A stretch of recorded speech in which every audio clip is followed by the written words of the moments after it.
সুপ্রিয় দর্শক আসসালামু আলাইকুম, কেমন আছেন আপনারা? নিশ্চয়ই ভালো আছেন। আজকের ভিডিওতে আপনাদের সবাইকে স্বাগত জানাচ্ছি। আজকে আমি আপনাদের সাথে শেয়ার করব গর্ভাবস্থার 3টে ট্রাইমেস্টারের যত্ন, ঝুঁকি, সমস্যার সমাধান, করণীয়, ডাক্তার, পরীক্ষা, ডেলিভারি প্রস্তুতি সব কিছু নিয়ে। তাহলে চলুন মূল ভিডিওতে যাওয়া যাক। বাই দ্য ওয়ে, মূল ভিডিওতে যাওয়ার আগে একটা কথা বলি, আমি আমার চ্যানেলে pregnancy related, specially normal delivery related অনেক ইম্পর্ট্যান্ট তথ্য ভিডিও আকারে শেয়ার করে থাকি। এই তথ্যগুলো আমার পার্সোনাল এক্সপেরিয়েন্স ও আমার ডক্টরের সাজেশান থেকে নেওয়া। তাই আমার চ্যানেলটিকে যদি একবার আপনারা ভিজিট করেন, তাহলে আপনারা আপনাদের প্রশ্নাতীত মনের অনেক প্রশ্নের উত্তর পেয়ে যেতে পারেন। এবারে চলুন মূল আলোচনায় যাওয়া যাক। আমি শুরুতেই বলেছি আজকে আলোচনা করব গর্ভাবস্থা 3টে ট্রাইমেস্টারের যত্ন, ঝুঁকি, সমস্যা, সমাধান, ডাক্তার, পরীক্ষা, ডেলিভারি প্রস্তুতি, করণীয় ইত্যাদি সব কিছু নিয়ে। দেখুন, গর্ভাবস্থার পুরো 9টি মাস সময়কে 3টি ট্রাইমেস্টারে ভাগ করা হয়। প্রথম, দ্বিতীয়, তৃতীয় এই 3টি মাস নিয়ে ফার্স্ট ট্রাইমেস্টার, চতুর্থ, পঞ্চম, ষষ্ঠ এই 3টি মাস নিয়ে সেকেন্ড ট্রাইমেস্টার, সপ্তম, অষ্টম, নবম এই 3টি মাস নিয়ে থার্ড ট্রাইমেস্টার। ফার্স্ট ট্রাইমেস্টারটা খুব গুরুত্বপূর্ণ একটা সময়, কেননা এই সময় সামান্য 19 থেকে 20 হলে মিসক্যারেজ হওয়ার চান্স আছে 100%। তাই ফার্স্ট ট্রাইমেস্টারে গর্ভবতীদেরকে অবশ্যই হাঁটা, চলা, ওঠা, বসা, শোয়া সব কিছুতে অত্যন্ত সাবধানতা ও সতর্কতা অবলম্বন করতে হবে। প্রথম কনসিভ করার পরে আপনি যখন জানতে পারবেন আপনি কনসিভ করেছেন, পিরিয়ড মিস হওয়ার পরে সাধারণত আমরা করি কি, প্রেগন্যান্সি টেস্ট করি। আর প্রেগন্যান্সি টেস্ট করার পরে আমরা প্রেগন্যান্সি কিটে যখন গাঢ় লাল দুটো দাগ দেখতে পাই, তখন আমরা বুঝি যে আমরা কনসিভ করেছি। আর কনসিভ করার পরে আপনাকে প্রথমেই যেটা করতে হবে সেটা হচ্ছে ডাক্তারের শরণাপন্ন হতে হবে। ডাক্তারের কাছে গেলে এই সময় ডাক্তার আপনাকে বিভিন্ন ধরনের পরীক্ষা নিরীক্ষা করবে। তার মধ্যে থাকবে হয়তোবা ultrasonogram, blood test, sugar test ইত্যাদি বিভিন্ন ধরনের যার যেটা প্রয়োজন অনুযায়ী ডাক্তার টেস্ট দেবে।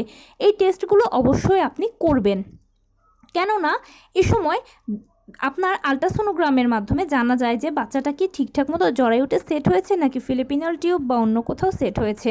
যদি এটা ঠিকঠাক মতো জরায়ুতে সেট হয় তাহলে তো ঠিক আছে, যদি অন্য কোথাও সেট হয় তাহলে কিন্তু সমস্যা আছে। আর এছাড়াও অনেক সময় প্রেগন্যান্সি কিটে পরীক্ষা করে দুটো দাগ আসলেও দেখা যায় যে আলট্রাসোনোগ্রামে প্রকৃতপক্ষে আপনি কনসিভ করেননি, আপনার অন্য কোনো মেলি বা জরায়ুর সমস্যা আছে। তাই এইসব কনফার্মেশনের জন্য আলট্রাসোনোগ্রাম করতে হবে। এছাড়া অন্যান্য পরীক্ষা নিরীক্ষার মাধ্যমে জানা যাবে আপনি ফিট কিনা। আপনার যদি কোনো কিছু কম থাকে তাহলে বাড়ানোর সুযোগ আছে, আবার যদি কোনো কিছু বেশি থাকে তাহলে সেক্ষেত্রেও কমানোর সুযোগ আছে। তাই অবশ্যই এ সময় ডাক্তারের কাছে যাবেন এবং যাবতীয় পরীক্ষা নিরীক্ষাগুলো করে সব কিছু চেক আপ করাবেন। তবে এ সময় আপনার আরেকটি অন্যতম সতর্কতা হচ্ছে, আপনাকে অবশ্যই ডাক্তারের কাছে যেতে হবে এবং ফলিক অ্যাসিড নিতে হবে। ডাক্তার এমনিতেই আপনাকে ফলিক অ্যাসিডটা সাজেস্ট করবে, কেননা প্রেগন্যান্সির প্রথম 3 মাসে মায়েরা খাবার খেতে পারে না, তাদের মেজাজ খিটখিটে থাকে, হতাশাগ্রস্ত থাকে, অবসাদগ্রস্ত থাকে, খাবারে অরুচি লাগে, খাবার গন্ধ লাগে, বমি বমি ভাব লাগে, খাবারেই বেশি সমস্যা হয়। সেজন্য মায়েরা প্রপারলি খেতে পারে না। তাহলে মা খেতে পারেন না বলে তার পুষ্টির অভাব থাকে, আর মায়ের যেহেতু পুষ্টির অভাব, তাই অতটুকু বাচ্চা যার এখনও একদম একটা সরিষা বীজের মতো, সে বাচ্চাটাও পুষ্টির প্রয়োজন, কেননা এই সময় সে আস্তে আস্তে হাত, পা, চোখ, নাক, কান তার তৈরি হবে। তাই তার যেহেতু এগুলো তৈরি হবে, গঠন হবে, সেজন্য তার পুষ্টির প্রয়োজন। মা যেহেতু খেতে পারছেন না, অপুষ্টিতে ভুগছেন, তাই মাও তাকে পর্যাপ্ত পরিমাণে পুষ্টি সাপ্লাই করতে পারছেন না। আর যার ফলে তার ও মায়ের মাঝে বিশাল বড় একটা গ্যাপ থাকছে পুষ্টির। আর ফলিক অ্যাসিড এই গ্যাপটাকে পূরণ করবে।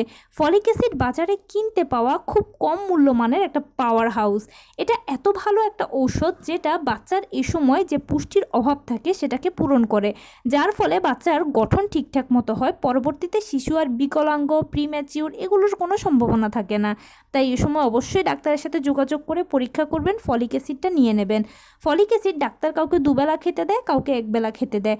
আপনার কোনটা প্রয়োজন সেটা আপনার ডাক্তার ভালো বলতে পারবে। ডাক্তার চুজ করার ক্ষেত্রে অবশ্যই কোনো নাম সর্বস্ব নয়, ভালো কোনো ডাক্তার চুজ করবেন, কেননা এখানে দুটো মানুষের জীবনের প্রশ্ন। আর প্রথম 3 মাসে সহবাস করা থেকে বিরত থাকবেন। অবশ্যই নিজেকে যথাসম্ভব কন্ট্রোল করার চেষ্টা করবেন। জানি আমি আপনার শরীর খারাপ লাগবে, খারাপ থাকবে, তবুও তার মাঝে নিজেকে কন্ট্রোল করার চেষ্টা করবেন। অকারণেও খুব বেশি সিঁড়ি বেয়ে ওঠানামা করবেন না, অকারণেও ট্রাভেল করবেন না।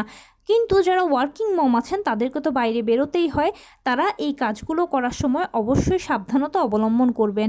এছাড়া সবাই হাঁটা চলা ওঠা বসায় সাবধানতা অবলম্বন করবেন।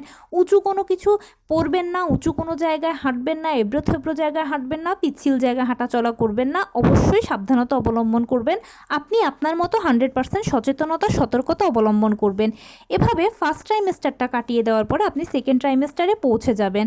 আপনি যখন সেকেন্ড ট্রাইমেস্টারে পৌঁছে যাবেন তখন 5 মাসে অবশ্যই আরেকবার ডাক্তারের কাছে যাবেন, চেক আপ করাবেন। কেননা এই সময় মানে প্রথম 4 মাসের মধ্যেই একটা বাচ্চা মোটামুটি একটা স্ট্রাকচার তৈরি হয়ে যায়। 5 মাসে এই জন্য আপনাকে ডাক্তারের কাছে গিয়ে পরীক্ষা করাতে হবে। আপনাকে দেখতে হবে যে আসলে বাচ্চা প্রপারলি গঠন হয়েছে কিনা বা কোনো অসুবিধা আছে কিনা, এমনকি সামনে যে বাচ্চাটা বড় হচ্ছে তাকে ক্যারি করার জন্য আপনি ফিট আছেন কিনা, এই জিনিসগুলো সব খেয়াল করার জন্য বা দেখার জন্য, চেক করার জন্য ডেফিনেটলি আপনি 5 মাসে ডাক্তারের কাছে যাবেন। 5 মাসে আপনার পেট বড় হবে, সেজন্য অবশ্যই ঢিলেঢালা পোশাক পরবেন। 5ম মাসে বাচ্চারা নড়াচড়া করে, তাই এটা খেয়াল রাখতে হবে। তবে প্রথম নড়াচড়াগুলো আপনি ফিল করবেন না স্ট্রংলি, আপনি খুব স্লো ফিল করবেন। যেমন কেউ কেউ বলে যে হয়তো প্রজাপতি উড়ে গেল, কারো কাছে বাতাসের বুদবুতের মতো মনে হয়, কারো কাছে হৃৎপিণ্ডের টিকটিক শব্দের মতো মনে হয়, কারো কাছে ঘড়ির টিকটিক শব্দের মতো মনে হয়। এক একজনের কাছে এক এক রকম ফিল হয়, তবে যে যেরকমটাই ফিল করে না কেন সেটা খুব স্লো ফিল করে। তবে খেয়াল রাখবেন সারাদিনে সে 10 বার নড়ছে কিনা। যদি বাচ্চা সারাদিনে 10 বার নড়ে তাহলে সে সুস্থ আছে, আলহামদুলিল্লাহ। আর যদি 10-এর কম বা তারও কম ফিল করেন তাহলে অবশ্যই ডাক্তারের সাথে যোগাযোগ করে নেবেন। তবে ঘাবড়ানোর কিছু নেই, কারণ আপনি যা ফিল করেন না কেন প্রথম মা তো আপনি, বা প্রথম দিকে আপনি খুব আস্তে বা খুব অল্প এই জিনিসটা ফিল করবেন, তাই প্রথমে বোঝার চেষ্টা করবেন। এছাড়াও যদি নড়াচড়া কম বোঝেন তাহলে 1 গ্লাস চিনি দিয়ে, ভালো করে চিনি দিয়ে গুলিয়ে শরবত খেয়ে বা যে কোনো মিষ্টি কিছু যদি ঘরে থাকে খেয়ে বাম কাত হয়ে শুয়ে পড়বেন। দেখবেন যে আপনি হয়তো তার নড়াচড়াটা ফিল করছেন। ধৈর্য রাখবেন, খেয়াল করবেন তার নড়াচড়াটা বোঝার জন্য। সেকেন্ড ট্রাইমেস্টারে বাচ্চারা বীজ পজিশনে বেশি থাকে, মানে তারা মায়েদের বুকের দিকে তাদের মাথা থাকে, তাই মায়েরা বুকে পিঠে ব্যথা হয়, পাঁজরে ব্যথা হয়, নিঃশ্বাস নিতে কষ্ট হয়, ঘুমোতে কষ্ট হয়। এই কষ্টগুলো লাঘব আপনার করা যাবে না প্রপারলি, কারণ যেহেতু এখন বাচ্চা বীজ পজিশনে আছে। তবুও যেটা আপনি ঘরোয়াভাবে ট্রাই করতে পারেন সেটা হচ্ছে হাঁটা চলা করতে হবে। সকালবেলা 30 মিনিট নিয়মিত হাঁটবেন, রাতে ঘুমোতে যাওয়ার আগে 30 মিনিট হাঁটবেন। এছাড়া সারাদিনে যেরকম যা সময় পাবেন হাঁটা চলা করবেন, টুকটাক কায়িক শ্রম করবেন, দেখবেন কষ্ট অনেক কম ফিল হবে। আর এই সময় ঘুমের একটা সমস্যা হয়, সেজন্য বাম কাত হয়ে ঘুমাবেন। বাম কাত হয়ে ঘুমালে বাচ্চাও প্রপারলি অক্সিজেন পাবে, আপনারও মোটামুটি ঘুমটা ভালো হবে। এভাবে করে আপনি যখন সেকেন্ড ট্রাইমেস্টারটা শেষ করবেন তখন আপনি পৌঁছে যাবেন থার্ড ট্রাইমেস্টারে। থার্ড ট্রাইমেস্টারের 7ম মাসে অবশ্যই ডাক্তারের সাথে আলোচনা করবেন, কেননা এই সময় একটা টেস্ট করার প্রয়োজন আছে। বিভিন্ন কিছু চেক করার জন্য অবশ্যই এই সময় টেস্টটা করতে হবে, ডাক্তারের কাছে যাবেন।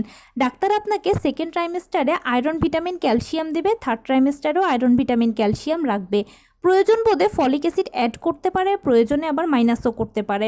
এই সময় আয়রন ভিটামিন ক্যালসিয়াম ওষুধগুলো এই জন্য গ্রহণ করবেন কারণ বাচ্চার জন্য এবং আপনার জন্য রক্তের প্রবাহ প্রয়োজন, তাই আয়রন ওষুধ সেটা সাপ্লাই দেবে। এছাড়াও আপনার উপরে যেহেতু বাচ্চার একটা চাপ পড়ছে, বাচ্চা তৈরি হচ্ছে, তাদের দুজনের জন্য, আপনাদের দুজনের বোনগুলোকে শক্ত করার জন্য ক্যালসিয়াম প্রয়োজন, এই জন্য নিয়মিত ক্যালসিয়াম গ্রহণ করবেন। আর ভিটামিন তো আপনারও বাচ্চার জন্য প্রয়োজন। এখন আপনার মনে একটা প্রশ্ন আসতে পারে যে আমি তো এগুলোকে খাবার খাচ্ছি, আমার কেন ওষুধ প্রয়োজন? দেখুন, খাবার যতই খান না কেন, যেহেতু এখানে একের ভিতরে 2 বা একটা কচি বাচ্চা তৈরি হচ্ছে, তাই তাদের বা তার সব কিছুর জন্য, লেকিংসটা ফিল আপের জন্য ডেফিনেটলি আপনাদের আয়রন ভিটামিন ক্যালসিয়াম ওষুধ প্রয়োজন। এটা সেকেন্ড ট্রাইমেস্টারে 5ম মাস থেকে ডাক্তার দেবে আপনাকে, একদম শেষ পর্যন্ত কন্টিনিউ করতে বলবে। আপনিও সেভাবে খাবেন, ডাক্তার আপনাকে 1 বেলা দিক বা 2 বেলা দিক। 7ম মাসে আপনার টেস্ট করাবেন, সেটা তো আমি প্রথমেই বললাম। এভাবে আপনি 7ম মাস থেকে আপনার বাচ্চার কিন্তু ওজন অনেক দ্রুত বড় হবে, তাই বাচ্চা ওজন যেহেতু বাড়বে তাই আপনার উপর একটা চাপ পড়বে, সেজন্য এই সময় আপনার ব্যথা বেড়ে যাবে, হাতে পায়ে পানি আসা, হাত পা ফুলে যাওয়া, এগুলো হতে পারে। এগুলো স্বাভাবিক ব্যাপার। এগুলোর জন্য কমানোর জন্য, এই কষ্টগুলো কমানোর জন্য আপনি নিয়মিত হাঁটাচলা করবেন, টুকটাক কায়িক শ্রম করবেন, ব্যায়াম করবেন, কিছুটা দেখবেন লাঘব হবে। অবশ্যই ডেলিভারি প্রিপারেশান নিতে হবে, মানে আপনি যদি নর্মাল ডেলিভারি চান একই কথা, হাঁটাচলা করবেন, ব্যায়াম করবেন, টুকটাক কায়িক শ্রম করবেন, বেশি বেশি করে পানি খাবেন। পানি আপনার অ্যামনিওটিক ফ্লুইডের ব্যালেন্সকে ঠিক রাখবে। অবশ্যই প্রতিদিন মাছ, মাংস, দুধ, ডিম, হলুদ ফলমূল, সবুজ শাকসবজি, লাল জাতীয় খাবার, ওমেগা 3 ফ্যাটি অ্যাসিড সমৃদ্ধ খাবার, দুধ এবং 2টো করে ডিম, এগুলো নিয়মিত খাবেন। সেকেন্ড ট্রাইমেস্টার থেকে এগুলো খাবেন, থার্ড ট্রাইমেস্টারে আরেকটু যদি পারেন খাওয়ার পরিমাণ বাড়াবেন। কেননা ফার্স্ট ট্রাইমেস্টারে আপনি কিন্তু তেমন ভালোভাবে কিছু খেতে পারেননি, বাচ্চার পুষ্টির অভাব ছিল, সেজন্য সেকেন্ড ট্রাইমেস্টারে আসলে অনেকের এগুলো চলে যায়, তাই সেকেন্ড ট্রাইমেস্টারে আপনি এই খাবারগুলো খাবেন। আবার এরকম অনেকেও আছে সেকেন্ড ট্রাইমেস্টারেও থেকে যায়, থার্ড ট্রাইমেস্টারে আসলে প্রপারলি চলে যায়। তাই আপনি যখনই সুযোগ পাবেন, সময় পাবেন, নিজের ভালো ফিল করবেন, এই খাবারগুলো নিয়মিত গ্রহণ করতে হবে। প্রোটিন সমৃদ্ধ খাবার বেশি বেশি খাবেন, তাহলে এগুলো বাচ্চার ওজনের ব্যালেন্সকে ঠিক রাখবে। আপনারা তো জানেন যে নর্মাল ডেলিভারির জন্য বাচ্চার ওজন 2.5 থেকে 3 কেজি হতে হবে। নর্মাল ডেলিভারির জন্য অ্যামনিওটিক ফ্লুইডের লেভেল 5 থেকে 25 সেন্টিমিটার থাকতে হবে। তাই অবশ্যই খাবার গ্রহণ করবেন বাচ্চার ওজন ঠিক রাখার জন্য। এমনকি মাকে ফিট থাকতে হবে, সেজন্য আপনি ফিট থাকার জন্য খাবার গ্রহণ করবেন। অ্যামনিওটিক ফ্লুইডের ব্যালেন্স ঠিক রাখার জন্য নিয়মিত পানি গ্রহণ করবেন। নর্মাল ডেলিভারি যদি চান তাহলে হাঁটাচলা করবেন, ব্যায়াম করবেন, টুকটাক কায়িক শ্রম করবেন। এভাবে আপনি যখন নবম মাসে পৌঁছে যাবেন তখন অবশ্যই আপনি নবম মাসে আপনি ডাক্তারের সাথে যোগাযোগ করবেন, বিভিন্ন চেক আপ করাবেন, কেননা ডেলিভারির পূর্বে চেক আপ করাটা খুব ইম্পর্ট্যান্ট। এই সময় আলট্রাটা বেশি ইম্পর্ট্যান্ট। নবম মাসের আলট্রার উপর ডিপেন্ড করে বাচ্চা কি নর্মালে হবে না সিজারে হবে। যদি দেখেন যে আপনি ঠিকঠাক আছেন, বাচ্চা ঠিকঠাক আছে, তাহলে নর্মালের আশা করতে পারেন। তবে খুব বেশি এক্সাইটেড হওয়া যাবে না, কারণ এরকম অনেক প্রমাণিত হয়েছে যে সব ঠিকঠাক থাকা সত্ত্বেও শেষ পর্যন্ত হতেও নর্মাল ডেলিভারিটা হলো না, সিজার লেগেছে। সেজন্য এক্সাইটেড হওয়ার প্রয়োজন নেই, সব ঠিকঠাক থাকলে শুধু উপরওয়ালাকে ডাকবেন। অবশ্যই বেশি বেশি করে পরিবারকে সময় দেবেন নিজের মানসিক স্বাস্থ্য ভালো রাখার জন্য। প্রথম থেকে শেষ পর্যন্ত মায়ের মন মানসিকতা যদি ভালো থাকে তাহলে বাচ্চাও কিন্তু সুস্থ থাকে। এমনকি আপনি যেই ধর্মের অনুসারী হন না কেন, বেশি বেশি করে উপরওয়ালাকে ডাকবেন, কেননা মনে রাখবেন আপনাকে এই সিচুয়েশান থেকে শুধুমাত্র তিনিই খুব ভালোভাবে উদ্ধার করবেন। নবম মাসে আপনি যদি কর্মজীবী হন তাহলে ছুটি নিয়ে নেবেন, কেননা নবম মাসটা হচ্ছে ডেলিভারির সময়। এ সময় কারো শুরুতেও ডেলিভারি হয়, কারো মাঝে হয়, কারো শেষে হয়, এক একজনের এক এক সময় হয়। তবে নর্মাল ডেলিভারির আদর্শ সময় হচ্ছে 37 থেকে 40 সপ্তাহ। কারো 37-এ, কারো 38-এ, কারো 39-এ, কারো 40-এ বাচ্চা হয়। তবে 40 সপ্তাহ পরে আপনি অবশ্যই ডাক্তারের সাথে আলোচনা করবেন যদি দেখেন যে তখনও লেবার পেইন আসছে না, কেননা 40 সপ্তাহের পরে বাচ্চাদের পেটের ভেতরে আস্তে আস্তে অক্সিজেনের লেভেল কমতে শুরু করে। এছাড়া বাচ্চা পেটের ভেতরে মলত্যাগের একটা চান্স থাকে, মলত্যাগ করে বাচ্চারা খেয়ে ফেললে কিন্তু বাচ্চার মারা যাওয়ার একটা চান্স থাকে। সেজন্য 40 সপ্তাহ পেরিয়ে গেলে পেইনের যদি না আসে তাহলে অবশ্যই ডাক্তারের সাথে আলোচনা করবেন। ডাক্তার যদি প্রয়োজন মনে করে তাহলে সময় বাড়াতে পারে যে কিছু অপেক্ষা করার জন্য, আর তা না হলে সিজার করাবেন। যেভাবে আপনি ভালো হয়, যেভাবে আপনার বাচ্চার ভালো হয় সেটা খেয়াল রাখবেন।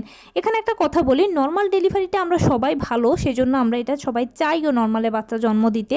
প্রথম থেকে সবাই এর জন্য প্রিপারেশনও নেয়, বা যা যা আমরা সাজেস্ট করি আপনাদেরকে, অনেকেই আছেন যে হ্যাঁ এই মতে চলেন, এই মতে সব কিছুই করেন, মানে আপনি নর্মাল ডেলিভারি প্রস্তুতি নিচ্ছেন।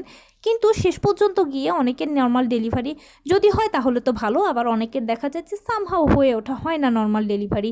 এটা নিয়ে একদম মন খারাপ করা যাবে না, এটা নিয়ে প্লিজ কোনো কম্পিটিশানও করা যাবে না যে অমুকের নর্মালে হলো আমার হলো না কেন, অমুকের নর্মাল ডেলিভারি হয়েছে আমার কেন হয়নি, বা এটা প্রেস্টিজ ইস্যু, এগুলোকে একদম মাথায় নেবেন না, মাথায় রাখবেন না।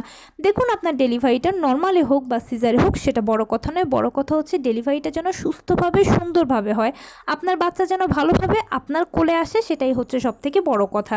নর্মালে হলে তো ভালো, সিজারে হলেও ভালো, নিজেকে আপনি ওভাবে প্রিপেয়ার করবেন। একটা কথা এখানে আপনাকে বলি, ডেলিভারির ক্ষেত্রে সব থেকে ইম্পর্টেন্ট হচ্ছে মনের জোর থাকাটা। আপনি নিজেই হচ্ছেন নিজের সব থেকে বড় ইন্সপিরেশান।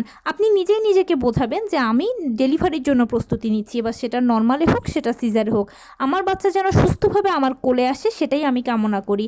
আপনার যখন এই ধরনের মনের জোর থাকবে তখন দেখবেন যে অযাচিত কোনো কথা, অযাচিত কোনো কিছুই আপনাকে আর ছুঁতে পারবে না। আপনার স্মুথ ডেলিভারি হোক, আপনি ভালো থাকেন, আপনার বাচ্চা ভালো থাকেন, আপনারা সুস্থ থাকুন, এটাই আমি কামনা করি। তো এই ছিল আজকের ভিডিও, কেমন লাগলো বলুন। যদি ভালো লেগে থাকে তাহলে প্লিজ লাইক, কমেন্ট, শেয়ার করতে একদম ভুলবেন না।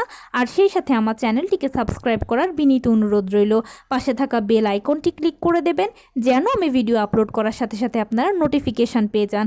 আর আপনাদের যদি কোনো প্রশ্ন থাকে প্লিজ আমাকে সেগুলো কমেন্টস করবেন, আমি সর্বোচ্চ চেষ্টা করব আপনাদের কমেন্টসের উত্তর দেওয়ার। ভালো থাকবেন, সুস্থ থাকবেন, আসসালামু আলাইকুম।